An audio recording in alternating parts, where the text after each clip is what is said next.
Hello, ladies. Thank you guys for joining me for observation number 2, part 2, which is the formal observation.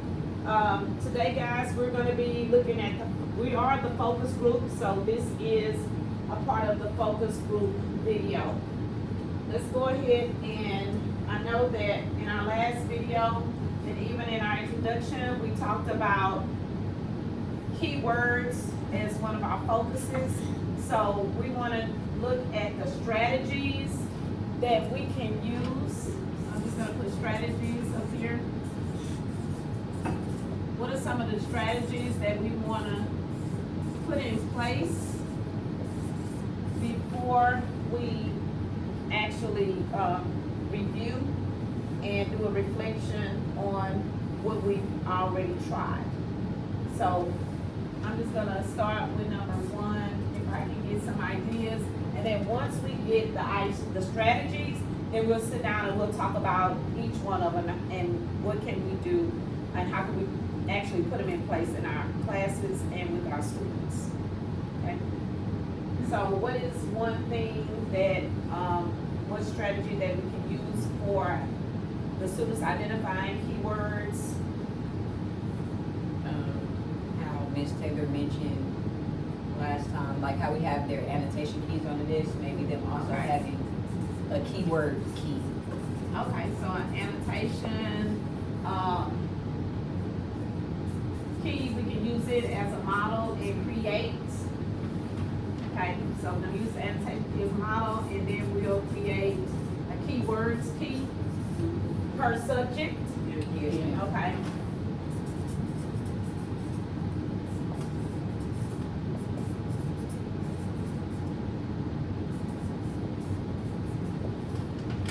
Okay, another strategy that we can use.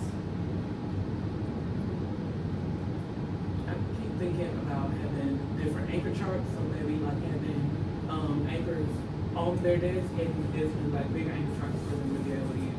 Okay, so we can use some disc anchors. And we can use those as models and guides.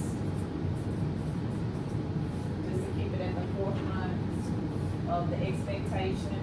So disc anchors, also wall anchors. Specifically ones with prefixes and suffixes with words, because that goes back to them not knowing how to properly utilize dictionary lookup words, so maybe making sure that that specific one is always correct. Okay, so we, It can go with the wall anchors and the disc anchors. so a decoding chart. Yes. Yes.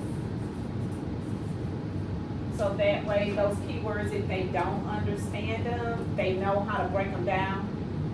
Okay, so we'll have a decoding chart so that, and then it's gonna be tied to their keywords just in case they have some misconceptions.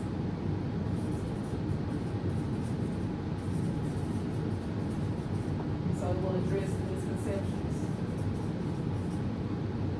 Okay.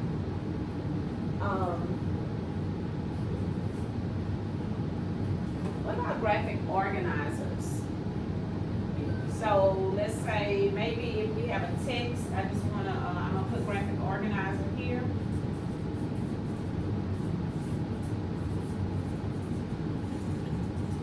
And let's say if you have a text, I just wanna do a quick visual.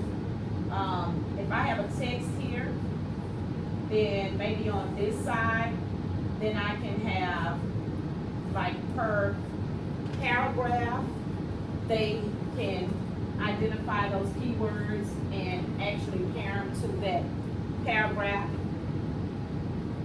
And then we can, exemplars. So we prepare maybe exemplars that are ready. On our slide decks, pop-up exemplars with the keywords that already maybe highlight those keywords so that they can check for their own understanding, putting that back on the student. So giving,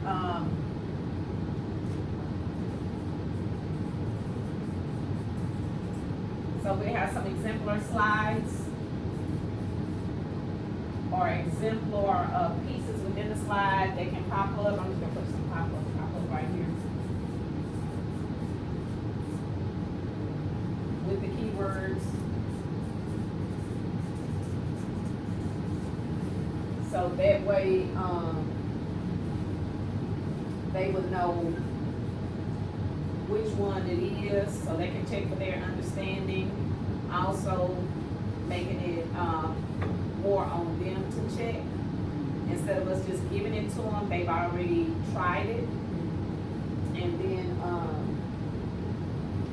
okay, so can we think of any more? Do we wanna use these, kind of talk about these? And then we're gonna narrow these strategies down to maybe one or two, as far as Yeah. we can use, okay. I think this is a nice solid 6. Okay, perfect.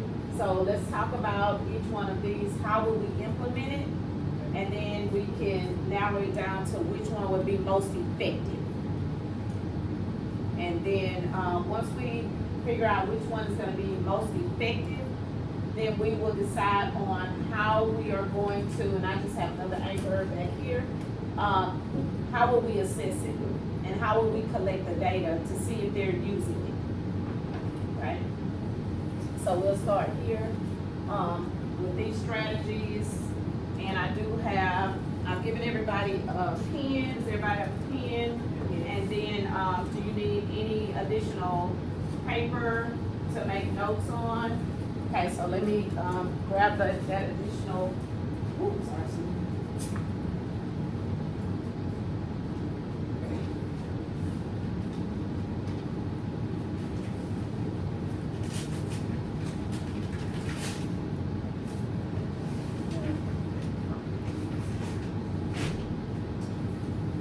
Okay, I know I did have the data, in your folders, but this is just some additional paper if you wanted to make notes as we go through. I know I'm a writer, so I like to take lots of notes.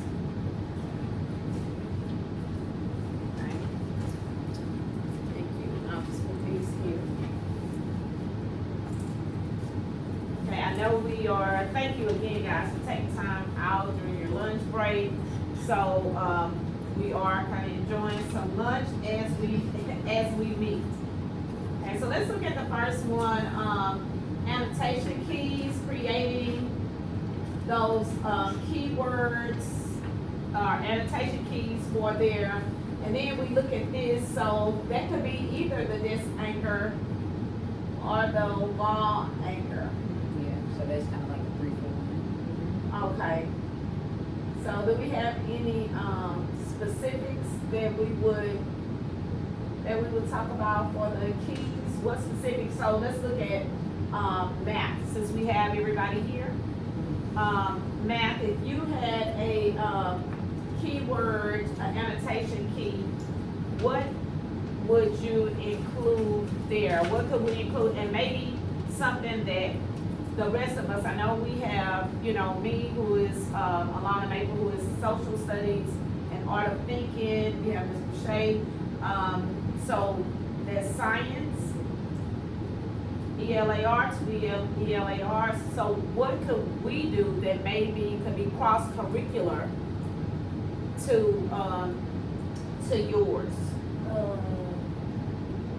When it comes to annotations, Yeah, for like the keywords, if we do an annotation key, I know we're gonna do one for each one of the subjects. But is there something maybe that I can help with? So let me give you an example.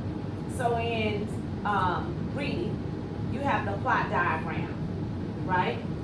And then in math, I know you have slope, right? So if I'm using an anchor, right? And there's some keywords here. I know that if I'm in the beginning of the text, in the exposition, right?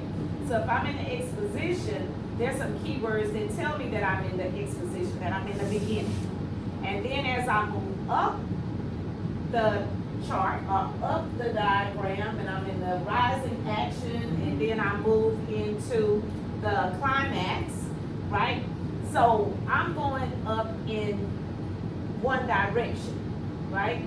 So in math, if I'm moving up the angle to the right, would that be a positive slope?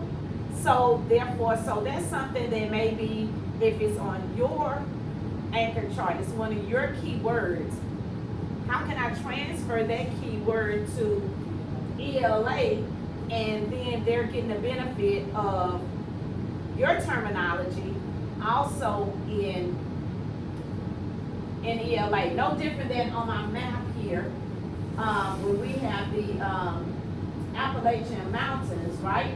So they're also going up to the right. So in that case, if I'm at Louisiana or if I'm at Alabama and I'm going in a positive slope up to New England or to New York, that is some keywords that maybe I can use as we're moving up. So if I say, okay, so we're traveling in a positive slope to New York. So those keywords, is there some way that not only do the students, if the students have them, but what if I'm made familiar with them as well? I think it will work because, math is more so a repetition. Okay, So you kind of see the same things over and over again. okay. Like right now, beginning of the year, we started with solving equations. And now we're on Pythagorean theorem and we're still solving equations. Okay. Within it. So math is just repetition. So we can find a way for us to find words that mean the same within English or science. Using your specific terminology, that would be your keyword, even though I may be talking about expansion, I can still use that as far as direction. Right. Okay. Yes. So it's just a matter of getting those keywords together that they will see in math, but also see in reading and in science. And most of the time, we do have some of the same words. It's just different. So like you said, we use slope. Usually when y'all are talking about going up in social studies, you're talking about north. Right, north or northeast, right? So I can pair those, but I can use some of your terminology. Right. So Okay. they know slope, they know a positive slope should be going upwards. So that will let them know, hey, I'm going eastbound, northbound. Or if I say, what is the word? Same thing when they do slope, they should know it's going down. But then we have an undefined line. And the undefined line is just a straight line across. So it's just a matter of matching up our keywords that they will use in math to match it with you all. That's part of it, because undefined, what could we say about if we're looking at the map, how you use the map as a sense? We know we have a basic mixing line when it comes to dealing with our states, correct? And that basic mixing line, does it go straight across? So that could be like their undefined Their line. undefined Because line. you know, the basic mixing line, you hear about it, but, Right. yeah. So that's what I'm thinking about, like, how can we take it to the next level? Even though we're gonna do the annotation keys, right, per subject. If I'm exposed to what your annotation keys are for those keywords for specific things, because I know in the curriculum, they kind of talk about the same subject matter, so to speak, that is aligned. So just like today, we were talking about, I want to say it was figurative language. Making So, inferences. yes, making inferences. We also talked about the shot heard around the world, right? So if I'm looking at the keyword for, see, where is it? See, right here, I know I just had it, the battle of Lexington and Concord, which was a shot heard around the world, right? And then we were talking about that shot heard around the world, that may be a key word, or some key words that I know if I see that on the test, then I know it's the battle of Lexington and Concord. Right. But in your class, it would have been, it would have been figurative. It would be like some language, imagery. right? Figurative language or imagery. So in that, I want to be able to maybe be exposed to each one that I could possibly use myself and expose you guys to what we're using, so it can kind of be interchangeable. So when they do see a keyword, then they know this is related, the relationship. What do you guys think about that? Agree. You agree? Yes. Mhm. Nobody has anything to offer? Or any other perspectives on that? So that would be the annotation keys, which would be the disc anchors for our particular subjects.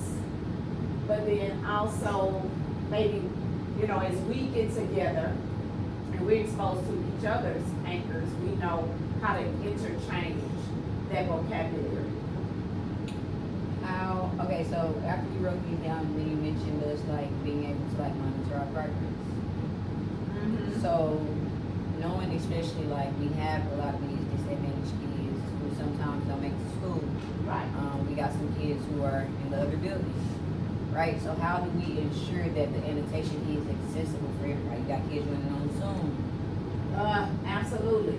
So, let's look at this. So, when we, down at number 6, right?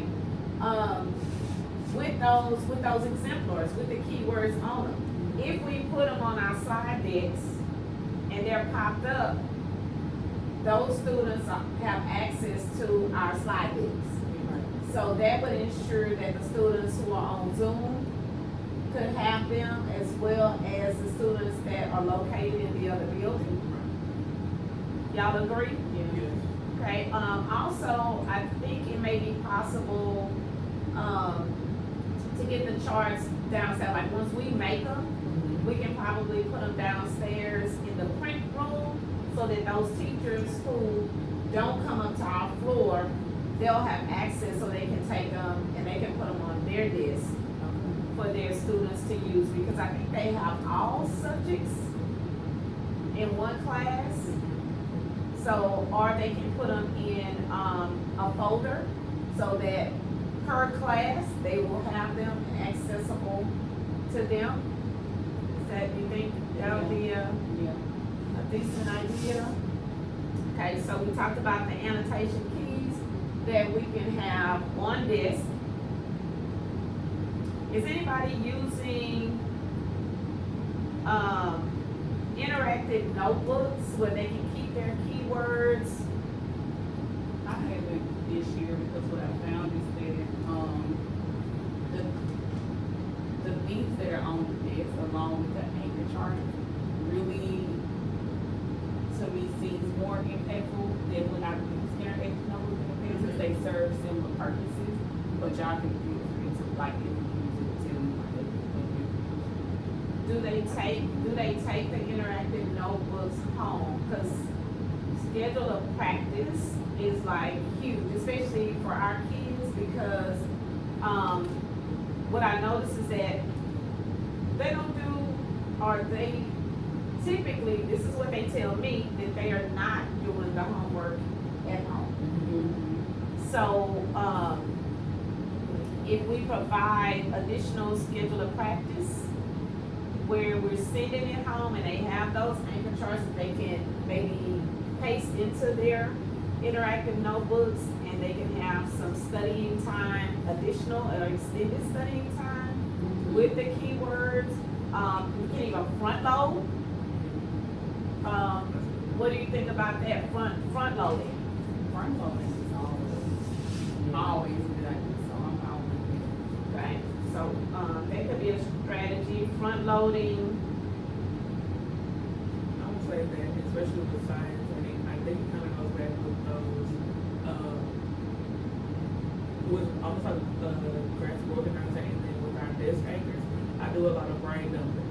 And so, and the kids always ask like, what's a brain dump? Everything that you have learned, you're gonna put it on here at the table, because they're not allowed, when they get ready to take tests, they're not allowed to have one filled out. But if I constantly have them brain dumping on, okay, how do I read my periodic table? What do the numbers at the top mean, like the 1 through 18? I need to know that those are my groups. They're in the same group. Or in the period, I need to be able to circle, okay, these are in the same period, or they're in the same line. So like, almost like, keyword for me, period would be, they're in the same class. Group would be, I'm in the same family. And so they need to be able to Can you say identify. that again? Period would Cause be. I wanna make sure, that I'm focused on that, like my mind was somewhere and I'm like, okay, I wanna make sure that I'm attentive to this. Cause that's something that actually, when they come into my class, and I'm like, okay, you're getting in your groups, or you're getting in your, tell me the next one, Period. in your period, right? So now I know that I have a connection that I have with your class. Can you say that one again? That was like really good. So, on their periodic table, it is a total of 18 groups. So, the way that I teach my kids is groups are to family. Everybody that's in the same group, they all act alike. They all have similar traits, they all have similar features. But as far as periods, we're just in the same period. So this is just, okay, who's in your class? We're all together, but we don't act alike, we don't act similar, but we're just on that same line, and it's only 7 of them, which most of our kids in 8th grade have 7 periods. So, I like that. So maybe even when they come in, that's a key word. If that's on your annotation chart, when they come in my class, I'm like, all right. So groups, make sure you get together. How's if you so that means that you're along the same line. We have all of our things that are together here. So that's a great key. I'm learning a lot, guys. I really am. And then we can move to period, which is maybe when we do that collaboration of the class, right. then everybody is kind of meshed in together and it's not specific. So that would maybe be an exercise. Well, this is going to be a period exercise. So that way they know that I'm not grouped together with who I'm normally grouped with. I'm going to be with, I may, have a stand and talk with anybody that maybe doesn't have anything in common with me. Right. Oh my goodness. You live with that one. I'm like, oh, I love this, right? I'm like it. Okay. So what about, let's move on to the decoding chart. Evar, do you mind taking the lead on that? Because I know that with decoding, all of us need it. But specifically, what could we add to our desks or our charts that would help them with decoding their keywords? So I was thinking more so not just keywords, but any word, because like Rainy was saying, the kids don't even know how to use the dictionary. So I don't even know if decode is the word I would use. When I think about decode, I think about like full phonemic awareness, like breaking down the word. I'm just thinking about bare minimum what the kids need in every single class is a prefix and suffix chart, root words chart, so that when you're looking through the dictionary, you need to know, hey, I can't look up the word finished because it has a suffix of ed. You need to know that there's a suffix, so you have to remove it and look at the base word, which is finished. Like that is basic stuff that I'm walking around and having to tell the kids with our online dictionary and the hard copy.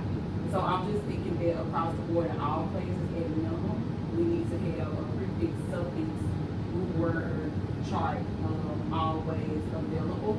And then as far as the desk, we can mimic that, but the desk idea was just the keywords.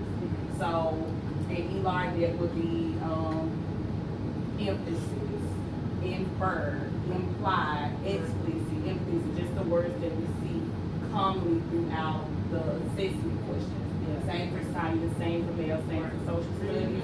And it'll mimic our annotation guide just here, but making sure that we have the keywords of this with like, I don't know, we want to. So like an additional, supplement Yes. to the keyword, is that what you're saying? So we have our keywords list, but for students that don't know how to break down those words, then we have a supplement on top that shows them if there is a prefix or what that prefix is, what does it mean? Well, that'll be for the chart.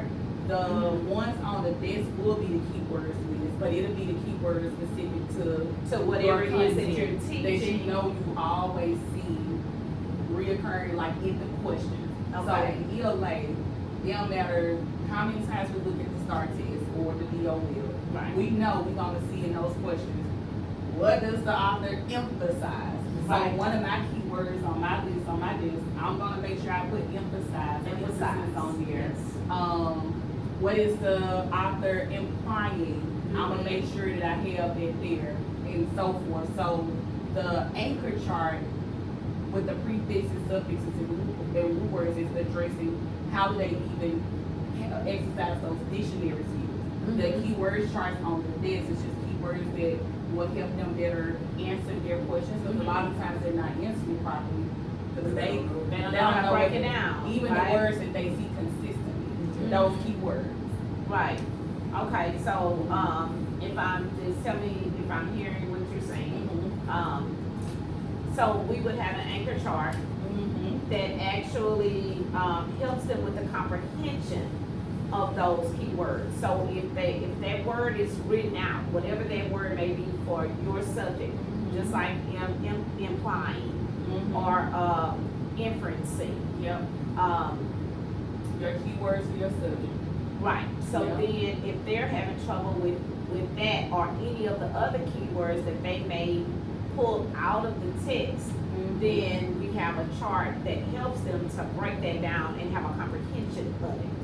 Because they're Yeah. looking at, okay, if Yeah. it ended in ED, that means it was past tense. Yes. If I'm looking at the prefixes on it, if I know what that prefix means, that means that when I look at this word, whatever they are, because it could change, Yes. right? Yep. So you have those anchoring, words that they're gonna see it all of the time. Yeah. But then you have some other things per lesson that may be specific to this lesson that I'm pulling out. Yes, and I may not know that word, so what we always tell them is go to your dictionary. But hey, if I can't use the dictionary properly, I now have the anchor chart. I have a scaffold to the scaffold, the support, Yes. a support to the support. So I know this word that I'll normally see. I don't know the meaning of it. I know I don't. I'm gonna get my dictionary, but I may not know that this is a root word. If it says a prefix and suffix added, so I can't look it up. If I'm looking at this Rainey's chart where prefixes, suffixes, and root words, I was like, oh, when I'm looking up this word, I need to take the ending off. I need to look for that root word. So just a guide so that they, can find those things.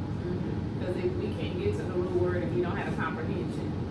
So we can I need some identify it, reference, yeah. we can identify it, but do we really understand what it means? Yes. So if I have to use the dictionary, which they do most of the time, so we're not talking about our words that we see all the time. We're just talking about, like you said, it's a one-off for this lesson. I don't know what this word means. I can look at the prefix and suffix root word chart to understand how I need to break that word down when I'm looking up the definition for it. So it's just basic dictionary skills that they don't even have. Okay, so these are fundamental Just skills. fundamentals. So as I say, a scaffold to the scaffold. Okay, so these are, Because these the are support is funda- the dictionary. okay. But I don't know how to use my resource. Mhm. So what does it help? Right. Yes. Okay, so we're looking at the fundamental skills that would help with identifying, or comprehending, Yes. Yeah. what they're reading, Yes. right? Okay. So I do get that. I really like that having the anchor, chart up, right? To help them when they do get to those words, those key words that we know, okay, this word is attached to the question that was just asked. So I need to be able to go down into the answer choices and connect those words. So I have a keyword here, I need to highlight it, I need to circle it, I need to box it. Because I know that specifically, this word is going to be tied to the answer. Yes. So if I have choice A, I need to be able to eliminate choice A Yes. because this word absolutely does not tie Yep. to choice A.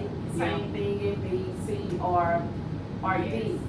Okay, And we're so- seeing it a lot, because in the questions alone, I see students getting the answer wrong just because they didn't understand what a word meant in the question. Right. I agree. I totally agree. Matter of fact, Ms. Rainey, when you were in today, I think someone asked you a question Mhm. about a word that they didn't understand, but it was key to getting the question Advocate. correct. Advocate was the word. It was advocate. Yes. Okay. Yep. And that's the case a lot in reading, and I'm sure probably the same for y'all. It's like, you could have gotten it, and this ain't know what that word means.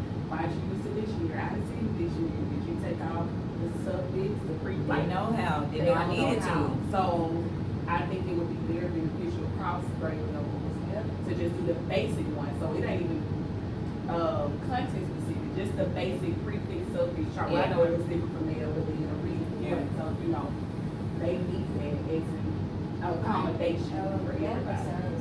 Kinda, y'all Because feel we it. do a lot of, like, Similar words. it'll be something that we're going over now, like net forces. And the thing was, net forces is the sum of both forces, and automatically they seen sum, they said, well, sum we add. And I was like, that's all I need you to know. Okay, Some so would be that one would of the have been words on that the key. list. Right. Yes, so that would have been one of your My key key words. words, it was just easier, but I know with like, with me and ELA, I know they're afraid of bigger words. Like if it has more than like 7 letters, it freaks them out. Yeah. So the first lesson that we did, one of the words was heterogeneous. And they were just like, I don't know. And then the next word was homogeneous. H-O-M-O. But the kids automatically went to it with, wait, homo means same. Mhm. And so they knew every time I seen homo, I meant same. Every time I seen hetero, I knew it meant different. So those were the ones that I was like, okay, where do we see the same? Where do we see different? Where do we see the pattern? Because the pattern is gonna be the same. And so they got more comfortable in seeing those words because, okay, now I don't have to be so scared of the big word because I know how to break the word down, which comes from ELA. So that's, Yep. Same thing with the ascending and descending. yes. And kind of find a way to get them to know what's the difference. Because they don't understand ascending and descending. Or, well, I always tell them decrease on the Decrease, DCs. Yes. But also, to go back to the student that asked me that question, like you said, them not understanding one word will throw off their entire, because that whole 40, what y'all teach social studies for, 50, 55? Yeah. Yes. That whole 55 minutes, he was right on Miss Maples Hill. He was following along. He knew everything he needed to know. And that one word had him like, Miss Rainey, I don't know what this is talking about, but we had watched him that entire 55 minutes be right on Miss Maple Hills, literally. Yes. Yeah. I must agree. And what I noticed, I do wanna reflect on that a little bit because in looking at, the data from today, Mhm. right? And there were key points, key words, specific words that, I pulled out in the lesson Mhm. today. But then when we got to the DOL, the demonstration of learning, I saw where students were not making those connections. So we were talking about Mercy Owens, Mhm. who was a satire writer, right? Mhm. She wrote in satire about the British, right?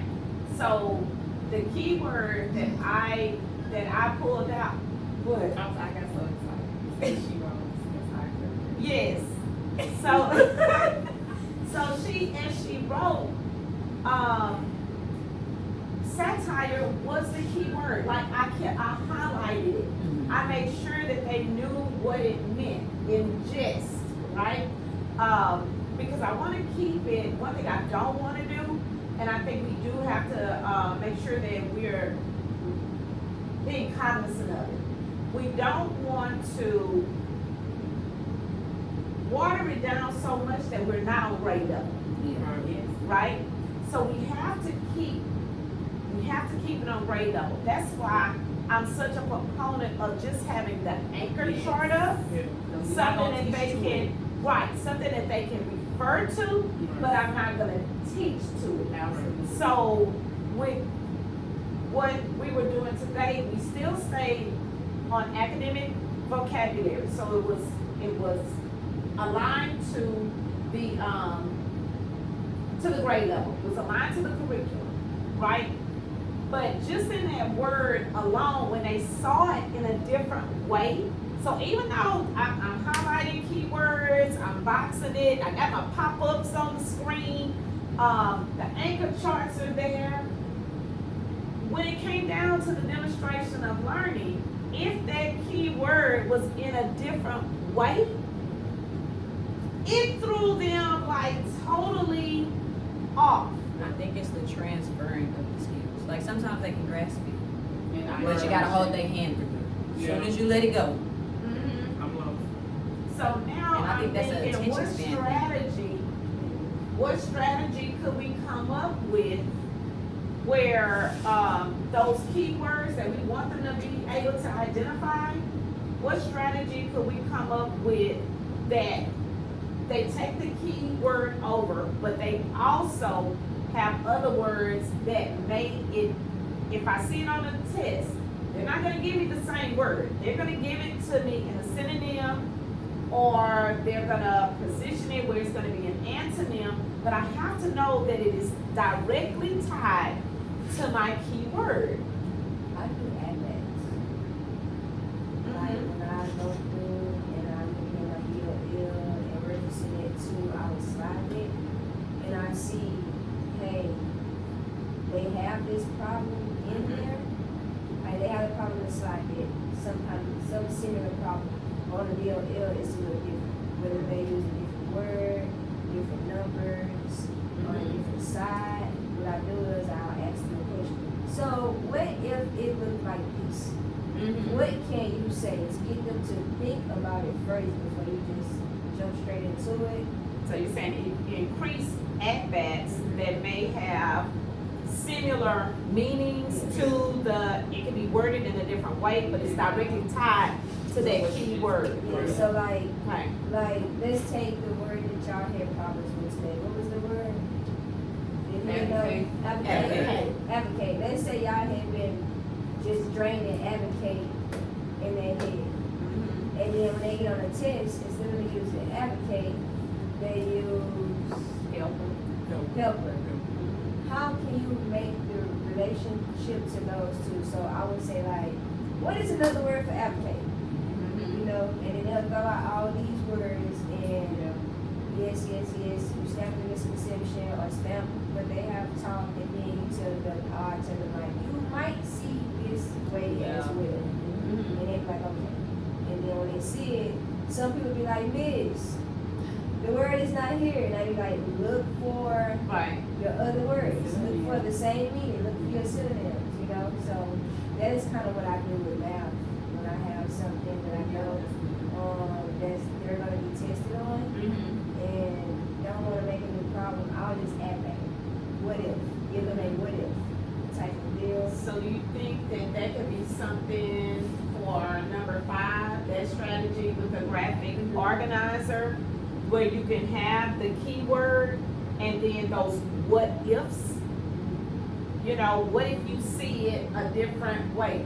Even on the right hand side, we can write what if, how could we possibly see this differently?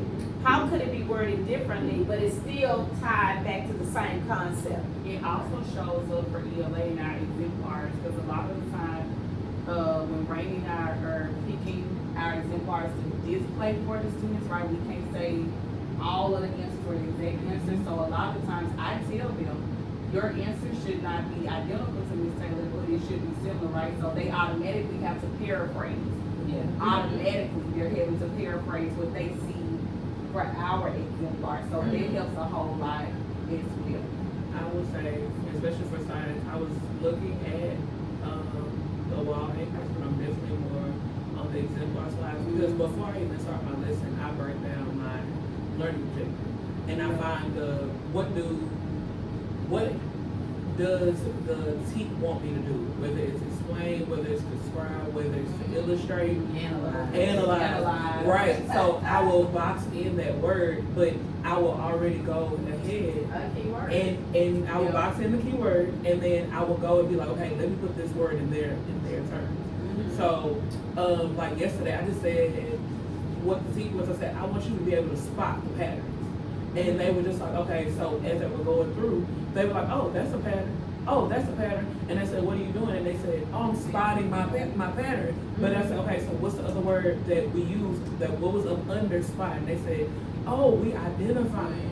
And it was able to be like my keyword. And I was like, okay, before we get ready to take our DOL, our demonstration of learning, on our slide, I'll have them, I'm like, what did we have to do today? Oh, we had to identify. And then we had to be able to demonstrate or explain. And so they was like, oh, I can do that, because I was able to spot it, and then I can tell you why. Give me some proof. And they were just like, okay, I got it. And they succeed when they know what they're looking for. Okay, so when we look at this, what do you, number 6, that's what we just talked about, right? So would we say that that's one of the most important strategies? I just want to decide on, maybe 2 that we can assess.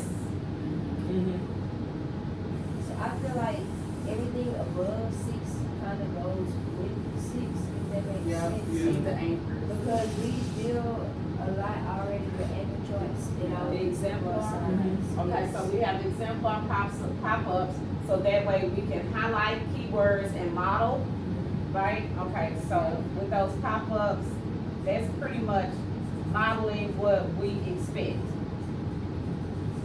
Okay, so we're modeling the expectation for them, showing them how to identify those keywords, and then that way, when they see our pop-ups and we model what it is, then maybe on their next slide, on the at-bats, because you were saying increasing the at-bats, then now we have them to use those same strategies to highlight their keywords that are specific to whatever that new at-bat is. Okay, so, but the desk anchors would be a little bit different than this, because this is on our on our actual chart.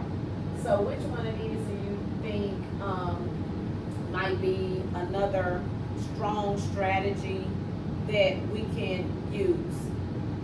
I think that wall anchors kind of can go in with exemplars, so I would say for us to name the desk anchors, because I feel like the wall anchors already kind of mesh in with our exemplars. Okay. The thing that we don't have that we can create is a added scaffold support that we're not already seeing in the classroom would be that. Okay, so we're going to so the two strategies that we would have is for kids or our students to use their desk anchors to make sure that that's a criteria for success. Right. So we're gonna have them to use criteria for success, right? Because it specifically shows them what it is that we expect.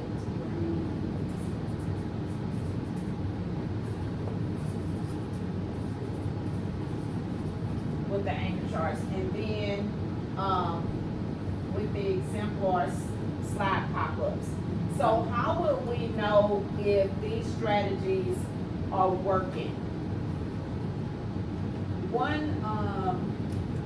One idea that I did have, because I wanna make sure that we know how to assess it. Right, so we came up with the two strategies. So we're gonna do desk anchors.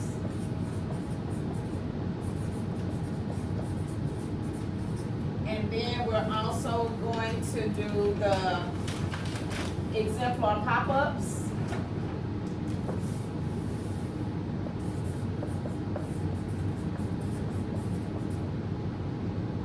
Exemplar pop-ups would be modeling, right?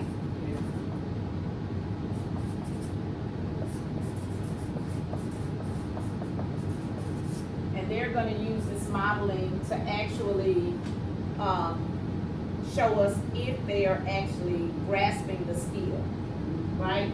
So the method of assessment that I'm thinking of, we can use, let's look at what didn't work before. Or let's look at, our old assessments, those students or work, also, I'm thinking our, response cards, right? So let's compare what was, and then after using these, like specifically, we're gonna introduce these, we're gonna track it to see on their DOLs if it's getting better. But we're gonna inspect what we expect. So therefore, we're walking, we're looking, we're making sure that they are, that they're actually using the disc anchors. We can give them a star on their paper. Something that shows us that they're actually using it. And then we can compare it to, and we can do a chart. We can make a chart maybe with their names. How many students actually used it? Start. And then how many students did not? And then from there, we can also look at their actual percentage. That way we can see, are they increasing? Because we can't compare, like today, my DOL, I know I have quite a few students that actually showed no work. Or some that did, they highlighted some keywords in the question, but they didn't do it in the answer choices. So that way I can track whether they are actually using it. Is it working? Is it not? Y'all agree? Okay, so I know we have our 6 weeks test that is coming up. Okay, so let's track from now until then. Let's track daily our formative assessments, our weekly summative assessments, and then from there, so we'll do daily, weekly, and then our 6 weeks.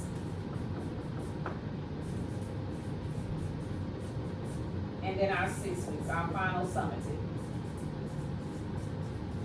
And these are our normal assessments, okay?